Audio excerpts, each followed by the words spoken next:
everybody, it's me, Gypsy, and welcome to the second episode of Practical Paganism. And this one is going to be much more uplifting than the first one.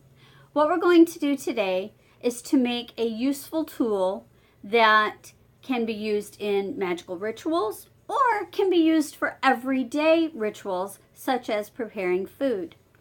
We are going to make wood-burned cooking utensils.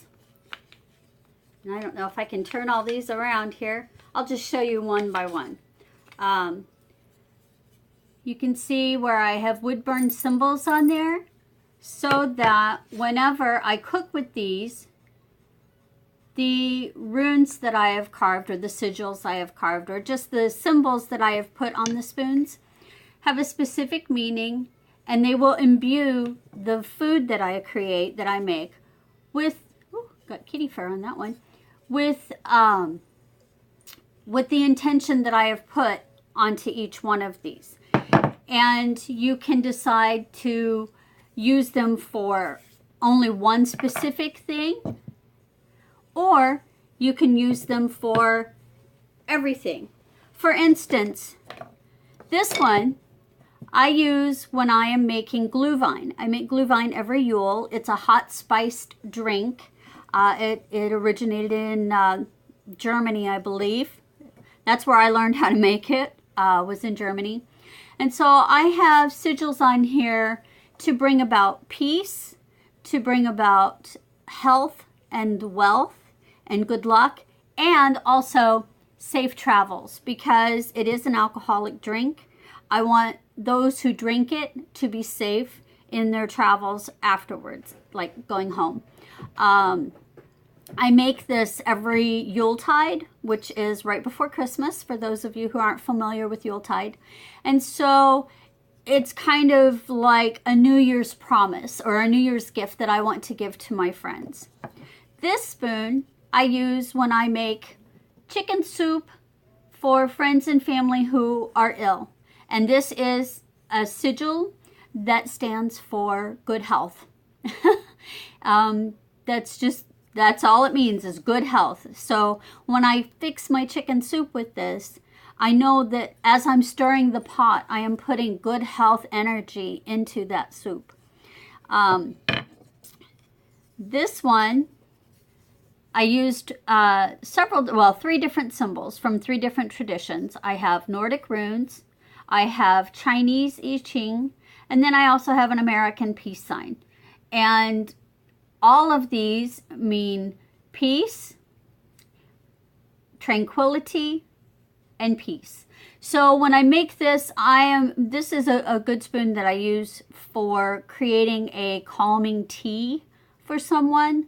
And so as I'm creating that tea, as I'm heating it up on the stove or over a burner or whatnot, I am imbuing that tea with peace and tranquility. And so it's going into the tea, and then when the person drinks the tea, they will be taking in that peace and that tranquility. Now, I know that there might be some of you who aren't as open about your spirituality as I am. I was in the broom closet for many, many years, so I understand this. And so if you want to still imbue your food or your drink with magical properties, but you don't want to necessarily use signs and sigils and symbols that are associated with paganism or witchcraft, then you can do something like this. This is my happy spoon. So whatever I make with this, happiness gets put into it. And if you look at it, it's pretty innocuous. You know, it's not going to freak anybody out if they see this sitting in your utensil drawer or in your utensil caddy. No one's going to go, "Why do you have that in there?" No, they're going to go, "Oh, look at that cute little smile. Look at that pretty sun." So don't think that you have to use what are traditionally known as pagan symbols when you are making your mixing spoons or your utensils that you're going to use for your cooking or for magical rituals. You know, these can also be made to use specifically for pagan rituals, or as I said, what I use mine for everyday cooking. Because I'm primarily a kitchen witch, I kind of throw things together and make things up myself. And so, you know, this isn't even a spoon. This is like a mini spatula. And yet I've put growth and good luck and peace on it. And I only do one side of my utensils because I think that if you don't necessarily want to show the signs and symbols, then you can just turn it around and it's blank on the back, and you can turn all of your utensils to the back, and that way no one will see the symbols unless they actually pull it out of the utensil holder. So now that you know what we're going to be making today, these lovely spoons and spatulas and whatnot, I'm going to show you what you need. I'm going to show you this first. You're going to need some wooden utensils, a marker or a pencil, a wood burning handheld tool with a wedge tip. You're going to need coconut oil or olive oil, and you're going to need runes or symbols references, something that you can reference for your symbol if you do not have symbols tucked away up here in your head. And personally, I like to find different symbols different places. So your wooden utensils, I get most of mine from the Dollar Tree. They come in a pack of like 3 or 4. They can be bamboo, they can be acacia wood, they can be just general wood like these are. They're not specified what they are. And they don't necessarily have to be spoons. As you can see, I have a spatula in here. You can choose whatever you want as long as it is wooden. And it has to be wooden or else it won't work with the wood burner. So those are the types of utensils that I have. I think I'm just going to grab a spoon so I can show you. And of course you need something to write with. I like to use a permanent marker because it doesn't move. However, if you are more perfectionist than I am, you may want to use a pencil because a pencil can erase off of wood. If you think about it, paper is basically wood pulp, and so it is erasable. Hi, Baxter. Baxter's joining us today. Hey, Bax. Yes. Alrighty. Now, after you have your marking utensil and your wooden utensil, you're going to need one of these. This is a handheld wood burner tool, and you notice I have a wedge tip on there. And when you use your wood burning tool, what I like to do, I actually set mine on a pizza pan or sometimes a cookie sheet. And the reason why I do that is because, ouch, that was hot. Because the little holder for the wood burning tool is kind of flimsy. And if this falls, at least it will fall onto my metal pan and not onto my wooden table or my wooden floor, and it won't cause a fire that way. So that's my handy tip for wood burning tools, is make sure you put it on, like, you know, a pie pan, a cookie sheet, a pizza pan, something like that. Okay, and then you need coconut oil or olive oil. Not sunflower, not safflower, has to be olive oil or coconut oil. And that is because these have antibacterial properties. And so when you put the coconut oil or the olive oil onto the wooden spoon after it's been burned, then it kind of seals it. And then when you use it and you wash it over and over again, it will help to keep the nasty fungus, whatnot, from forming on your utensil. And then, last but not least, you need some sort of reference material to look off of for your runes. Should you not have any up in your head that you want to do, these are ones that I like to use. I have American Folk Magic by Silver Ravenwolf.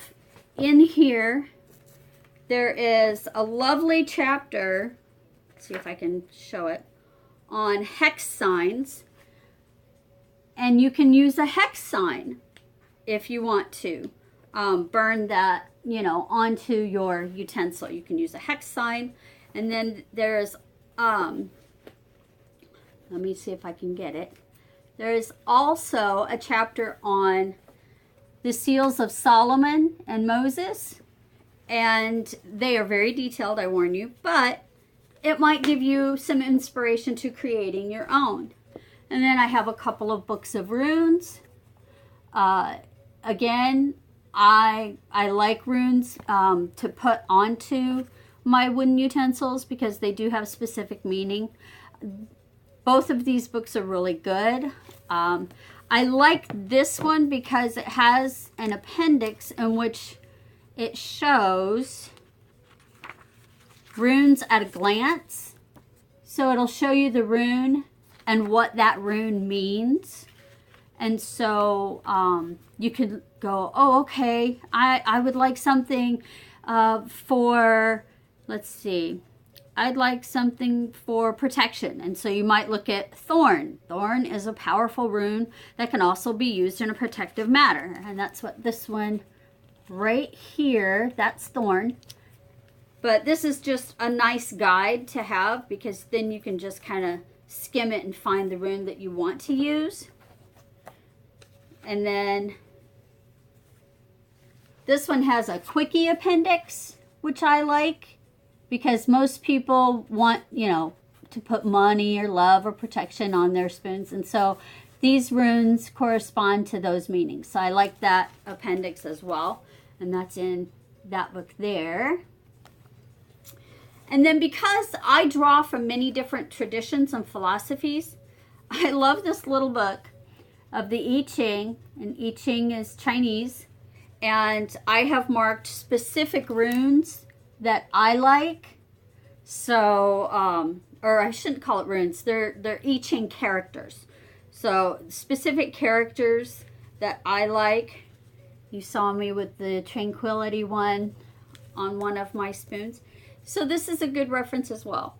Now, there are also other symbols that are pretty obvious, such as the heart means love. You saw that I had my happy sunshine. You know, this, of course, is happiness. You can do a dollar sign for money.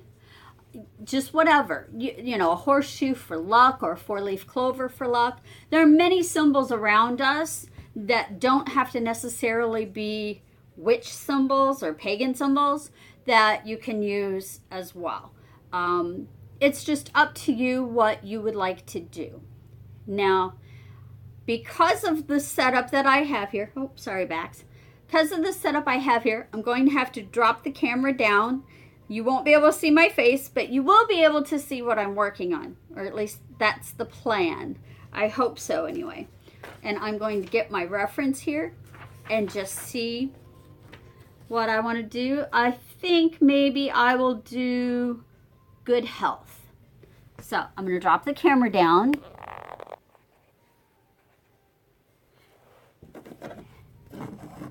Oh, I got to go this way. Okay. And what you're going to do is you're just going to take your pencil or your marker and you're going to draw your symbol.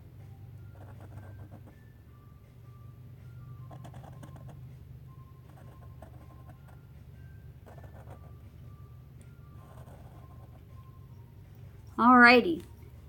Now, after you have drawn your symbol, make sure that you heat up your wood burning tool for a good 15-20 minutes before using, because you want that tip to be as hot as you can possibly get it.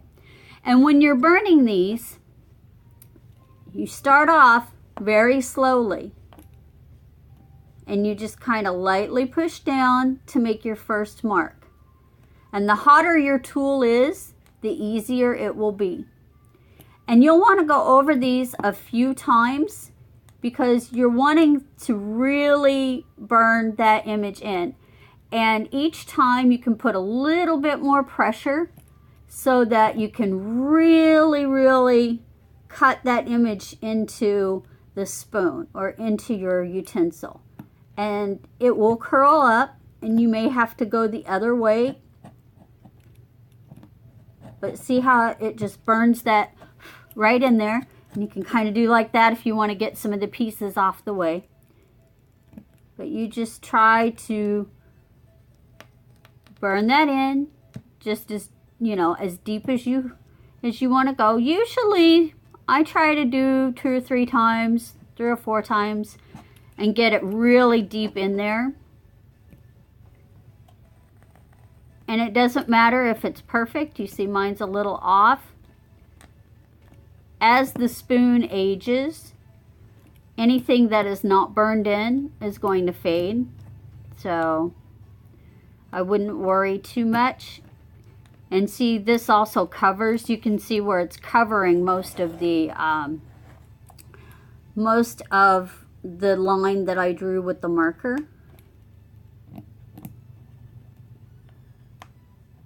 And like I said, this one is good health. So I think I'm going to use this one for cooking everything. Anything that I make. I want to make sure that the people who are enjoying that food that has been made with this spoon also experience good health. And that includes myself. I mean, think about it. If you make these to use every day, you know, this includes yourself. So this is a little bit of self-care as well as care for your family. Now I'm going to turn that around a little bit.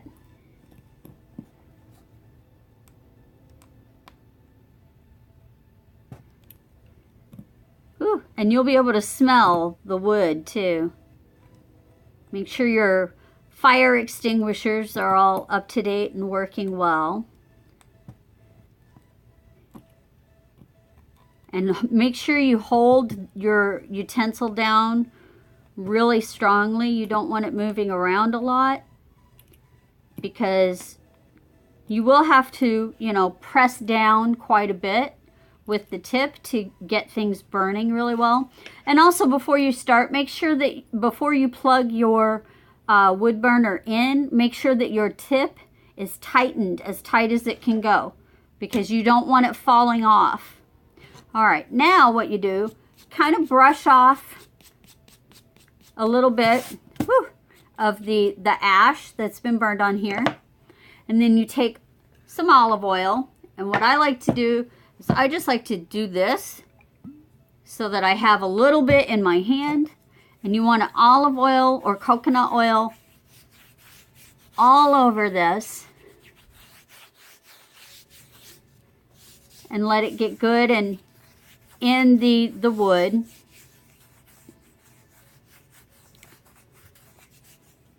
Whew. And it's also really good for your hands too. And then after you've let this set for a little bit, I'm going to turn the camera back up here. Hopefully I can get it to go back. Oh, there we go. After you let this set for a little bit with the coconut oil, then you just wash it with your dishes like normal, soap and water.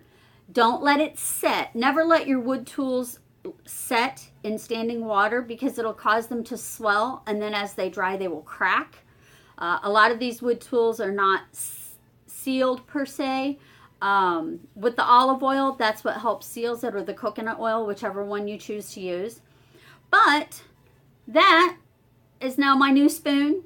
And like I said, you can put whatever you like on your utensils because, you know, I understand that there are people that have not necessarily professed their religion or their spiritual beliefs to family or friends, and that's fine. You don't have to. But if you would still like to be able to do some everyday magic, this is a way that you can do it. And you don't have to just put one you can put many, many symbols on there. As you can see, I have 1, 2, 3, 4, 5, 6, 7 symbols on this one spoon. So it's up to you. It's really up to you what you would like to do with it. And that's it. It's very easy once you get the hang of it. Buy yourself a packet of 3 from the dollar store and practice. And think of it this way. Whatever ones you decide don't look right, all you have to do is get some sandpaper and then sand that symbol off. Or you could just wood burn all around it and, you know, cover it in a different symbol. Or cover it in dragon scales or whatever, just so that you don't see that symbol anymore. It's really up to you what you would like to do. And as I said before, you can use these in your everyday cooking. You can use them for specific dishes that you want to use or that you want to make, or you can use them for specific holidays if you'd like to do it that way. Or you can just use them for every day. Well, this has been another episode of Practical Paganism, and I am Gypsy from Smallwood Homestead. Please like, share, and subscribe to my channel. I have 96 subscribers. I'd really like to get 100 because I only started doing videos this year. And, you know, I have to admit, it boosts my ego if I see somebody else subscribe to my channel. Thank you again for joining me. Peace and namaste. Have a great day.